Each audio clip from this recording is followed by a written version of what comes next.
मैं ब्रिजबाला दौलतानी आगरा से कलम के हस्ताक्षर के सभी मनीषियों को मेरा प्यार भरा नमस्कार। मैं कभी कभी जब ये सोचती हूँ कि हम हिंदी को राजभाषा से राष्ट्रभाषा की स्थिति में क्यों नहीं ला पा रहे हैं, उनको उसकी जगह क्यों नहीं दिला पा रहे हैं, तो मैं ये महसूस करती हूँ कि इसके लिए हम आम आदमी ज़्यादा जिम्मेदार हैं। आम भारत की जनता ज़्यादा जिम्मेदार है, जो कि बच्चों को अंग्रेजी स्कूलों में पढ़ाती है। बच्चे अंग्रेजी में बोलते हैं तो बहुत गर्व महसूस करती है। और इसी भावना को लेकर मैंने एक छोटी सी हास्य कविता लिखी है, आपके सम्मुख प्रस्तुत कर रही हूँ। शीर्षक है हिंदी का मान।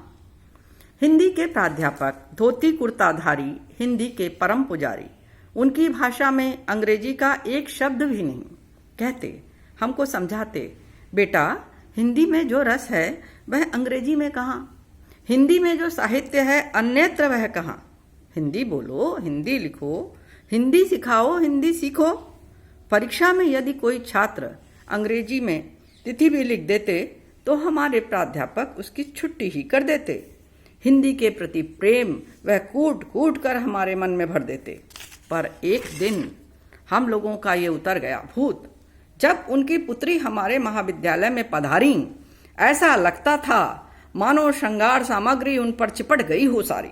हम उस समय आश्चर्य से जमीन में गड़ गए जब उन्होंने डैडी कहकर पुकारा, उन्हें लेने के देने पड़ गए।